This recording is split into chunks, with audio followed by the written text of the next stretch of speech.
ನಮಸ್ಕಾರ ಸ್ನೇಹಿತರೆ, ಭಕ್ತಿ ವೈಭವ ಯೂಟ್ಯೂಬ್ ಚಾನಲ್ಗೆ ತಮಗೆಲ್ಲರಿಗೂ ಸುಸ್ವಾಗತ. ಸ್ನೇಹಿತರೆ, ತಮಗೆ ಆರೋಗ್ಯದ ಸಮಸ್ಯೆ ಕಾಡುತ್ತಿದೆಯೇ? ಹಾಗೆ ಶತ್ರುಗಳ ಕಾಟ ಜಾಸ್ತಿಯಾಗಿದೆ. ಈ 13 ಶಕ್ತಿಶಾಲಿ ಮಂತ್ರಗಳನ್ನು ನೀವು ಪಠಿಸಿದ್ದೇ ಆಗಿದ್ದಲ್ಲಿ ಜೀವನದಲ್ಲಿರುವಂತಹ ಶತ್ರುಗಳ ಕಾಟ ನಿವಾರಣೆ ಆಗುತ್ತೆ. ಹಾಗೆ ಆರೋಗ್ಯದ ಸಮಸ್ಯೆಗಳು ಕೂಡ ನಿಮಗೆ ಪರಿಹಾರ ನೀಡುತ್ತೆ. ಹಾಗಿದ್ರೆ ಈ ಶಕ್ತಿಶಾಲಿ ಮಂತ್ರಗಳನ್ನು ನೀವು ಪಠಿಸೋದ್ರಿಂದ ನಿಮ್ಮ ಜೀವನದಲ್ಲಿ ಏನು ಬದಲಾವಣೆಯಾಗುತ್ತೆ, ಯಾವ ಮಂತ್ರ ಪಠಿಸೋದ್ರಿಂದ ಯಾವ ಪ್ರಯೋಜನ ಇದೆ ಅಂತ ವಿಡಿಯೋ ಮೂಲಕ ತಿಳ್ಕೊಳ್ಳೋದಕ್ಕಿಂತ ಮುಂಚೆ ದಯವಿಟ್ಟು ಚಾನಲನ್ನು ಸಬ್ಸ್ಕ್ರೈಬ್ ಮಾಡ್ಕೊಳ್ಳಿ. ಹಾಗೆ ವಿಡಿಯೋ ಇಷ್ಟ ಆಯಿತು ಅಂದರೆ ವಿಡಿಯೋಗೆ ಲೈಕ್ ಮಾಡಿ, ಶೇರ್ ಮಾಡಿ, ಕಮೆಂಟ್ ಮಾಡಿ. ಸ್ನೇಹಿತರೆ, ಶಕ್ತಿ ಮಂತ್ರವೆಂದರೆ ಅದು ಸ್ತ್ರೀ ರೂಪದ ದೇವಿಯನ್ನು ಪೂಜಿಸುವ ಮಂತ್ರವಾಗಿದೆ. ದುರ್ಗೆಯನ್ನು, ಕಾಳಿಯನ್ನು, ಸರಸ್ವತಿಯನ್ನು, ಪಾರ್ವತಿಯನ್ನು ಪೂಜಿಸುವಲ್ಲಿ ನಾವು ಈ ಮಂತ್ರಗಳನ್ನು ಪಠಿಸಬಹುದು. ಹಾಗಿದ್ರೆ ಅಂತಹ ಶಕ್ತಿ ಮಂತ್ರಗಳ ಯಾವುದು, ಹಾಗೆ ಅವುಗಳ ಪ್ರಯೋಜನ ಏನು ಅಂತ ನೋಡೋಣ. ಶಕ್ತಿಯನ್ನು ಸ್ತ್ರೀ ಅಂಶಕ್ಕೆ ಹೋಲಿಸಲಾಗುತ್ತದೆ. ಹಿಂದೂ ಧರ್ಮದಲ್ಲಿ ಸ್ತ್ರೀ ದೇವತೆಯನ್ನು ಶಕ್ತಿ ರೂಪದಲ್ಲಿ ಪೂಜಿಸಲಾಗುತ್ತದೆ.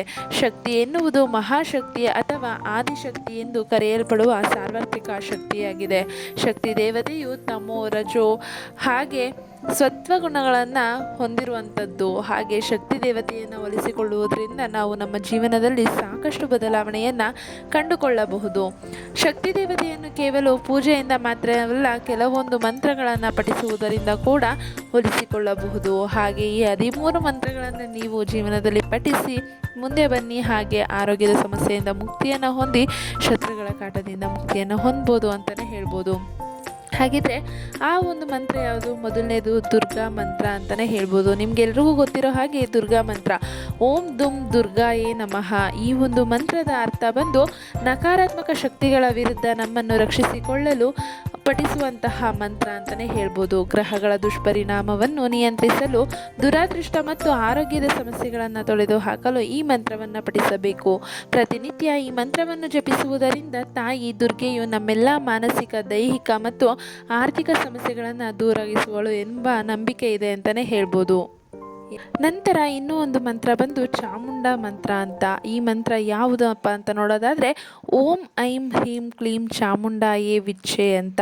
ಇದರ ಅರ್ಥ ಬಂದು ಇದು ದೇವಿಯ ಅತ್ಯಂತ ಜನಪ್ರಿಯ ಮಂತ್ರ ಅಂತಲೇ ಹೇಳ್ಬೋದು. ದೇವಿಯನ್ನು ಪೂಜಿಸುವಾಗ ಈ ಮಂತ್ರವನ್ನು ಪಠಿಸುವುದು ಅತ್ಯಗತ್ಯವಾಗಿರುತ್ತದೆ. ಈ ಮಂತ್ರವನ್ನು ಪಠಿಸುವುದರಿಂದ ಆ ವ್ಯಕ್ತಿಗೆ ಬುದ್ಧಿವಂತಿಕೆ, ಸೌಂದರ್ಯ ಮತ್ತು ಸಮೃದ್ಧಿ ಪ್ರಾಪ್ತವಾಗುತ್ತದೆ. ಇದು ಸ್ವಯಂ ಸಾಕ್ಷಾತ್ಕಾರಕ್ಕೆ ಸಹಾಯ ಮಾಡುತ್ತೆ ಅಂತಲೇ ಹೇಳ್ಬೋದು. ನೋಡಿದ್ರಲ್ಲ ಸ್ನೇಹಿತರೆ, ಈ ಒಂದು ಮಂತ್ರದ ಪ್ರಯೋಜನ ನೀವು ತಿಳ್ಕೊಂಡ್ರಿ. ನಂತರ ಬಂದಿರೋದೇ ಮಾತಂಗಿ ಮಂತ್ರ ಅಂತ.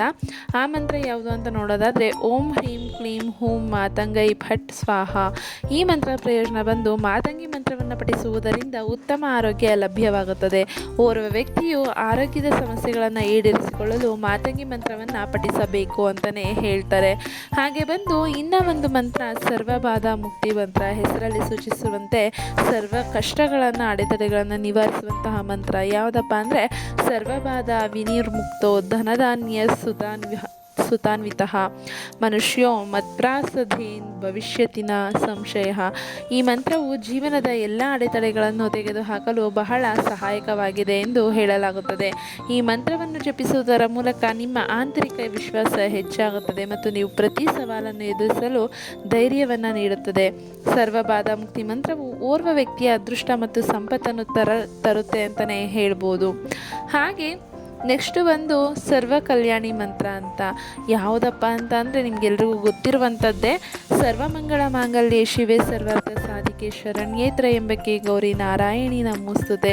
ಇದು ಅತ್ಯಂತ ಶಕ್ತಿಶಾಲಿ ಮಾ ದುರ್ಗಾ ಮಂತ್ರ. ಏಕೆಂದರೆ ಈ ಮಂತ್ರವನ್ನು ಪಠಿಸುವ ಮೂಲಕ ಆ ವ್ಯಕ್ತಿಯು ಮಾ ದುರ್ಗೆಯ ಆಶೀರ್ವಾದವನ್ನು ಪಡೆದುಕೊಳ್ಳುತ್ತಾರೆ. ಇದು ಎಲ್ಲ ರಂಗಗಳಲ್ಲಿ ಯಶಸ್ಸು, ಅದೃಷ್ಟ ಮತ್ತು ಸಮೃದ್ಧಿಯನ್ನು ತರುತ್ತದೆ. ಕೆಂಪು ಶ್ರೀಗಂಧದ ಜಪಮಾಲೆಯನ್ನು ಹಿಡಿದು ಈ ಮಂತ್ರವನ್ನು ಪ್ರತಿದಿನ ಪಠಿಸಬೇಕಾಗತ್ತೆ. ನಂತರ ಇನ್ನೂ ಒಂದು ಮಂತ್ರ ಎಂದರೆ ಶಕ್ತಿದಾಯಿನಿ ಮಂತ್ರ.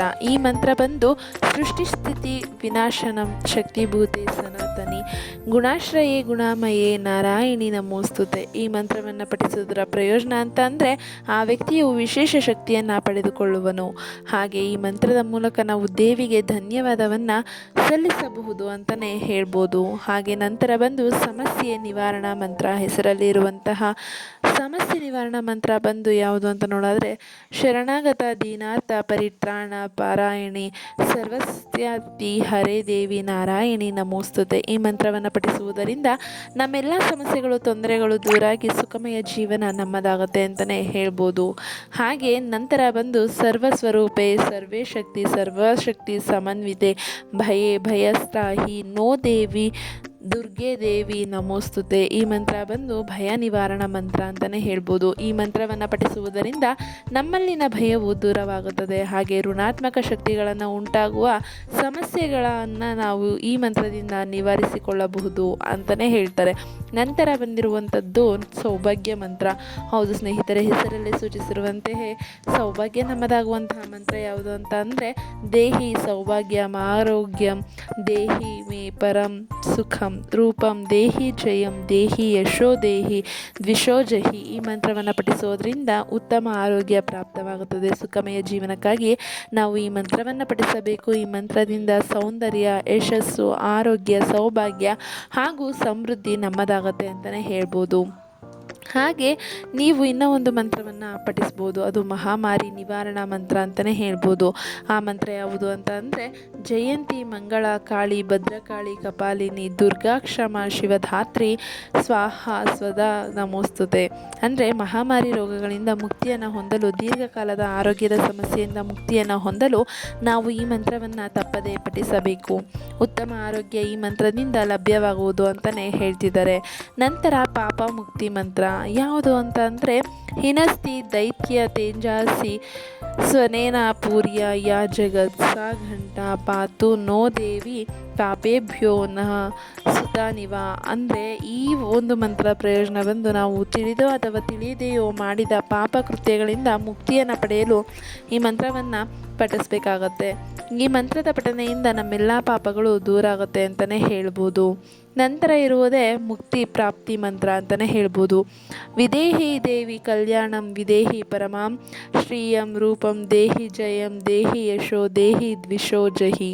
ಅಂದರೆ ಈ ಮಂತ್ರದ ಪ್ರಯೋಜನ ಬಂದು ಜೀವನದಲ್ಲಿ ನಮಗೆ ಮುಕ್ತಿಯನ್ನು ಪಡೆಯುವ ಆಸೆ ಇದ್ದರೆ, ಮುಕ್ತಿಯ ಹಾದಿಯನ್ನು ಅನುಸರಿಸಬೇಕೆಂಬ ಬಯಕೆ ಇದ್ದರೆ ಈ ಮಂತ್ರವನ್ನು ಪಠಿಸಬೇಕು. ಈ ಮಂತ್ರವನ್ನು ಮುಕ್ತಿ ಪ್ರಾಪ್ತಿಯಾಗಿ ಪಠಿಸಲಾಗುತ್ತೆ ಅಂತಲೇ ಹೇಳ್ಬೋದು. ನಂತರ ಶತ್ರು ನಿಷ್ಫಲೀಕರಣ ಮಂತ್ರ. ಹೌದು ಸ್ನೇಹಿತರೆ, ಜೀವನದಲ್ಲಿ ಶತ್ರುಗಳ ಕಾಟ ಜಾಸ್ತಿ ಇದ್ದರೆ ಈ ಮಂತ್ರವನ್ನು ಪಠಿಸಬಹುದು. ಆ ಮಂತ್ರ ಯಾವುದು ಅಂದರೆ ತಥೋ ನಿಶುಂಭ ಸಂಪ್ರಾಪ್ಯ ಚೇತನ ಮತ್ಕಾರ್ಮುಕಃ ಆಜಘಾನ ಶರೇ ದೇವೀಂ ಕಾಳಿಂ ಕೇಸರಿಣಂ ತಥಾ. ಈ ಮಂತ್ರವನ್ನು ಶತ್ರು ಭಯದಿಂದ ಹೊರಬರಲು ಪಠಿಸಬೇಕಾಗುತ್ತದೆ. ನೀವು ಶತ್ರುವಿನಿಂದ ಸಮಸ್ಯೆಗಳನ್ನು ಎದುರಿಸುತ್ತಿದ್ದರೆ ತಪ್ಪದೇ ಈ ಮಂತ್ರವನ್ನು ಪಠಿಸುವುದು ಉತ್ತಮ ಅಂತಲೇ ಹೇಳ್ಬೋದು. ನೋಡಿದ್ರಲ್ಲ ಸ್ನೇಹಿತರೆ, ಯಾವುದ್ಯಾವುದಕ್ಕೆ ಯಾವ ಮಂತ್ರವನ್ನು ಪಠಿಸೋದ್ರಿಂದ ಏನು ಪ್ರಯೋಜನ ಅಂತ ತಿಳ್ಕೊಂಡ್ರಿ.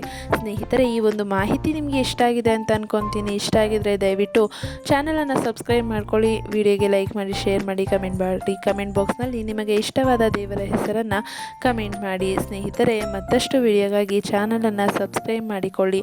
ವಿಡಿಯೋ ವೀಕ್ಷಿಸಿದ್ದಕ್ಕಾಗಿ ಧನ್ಯವಾದಗಳು.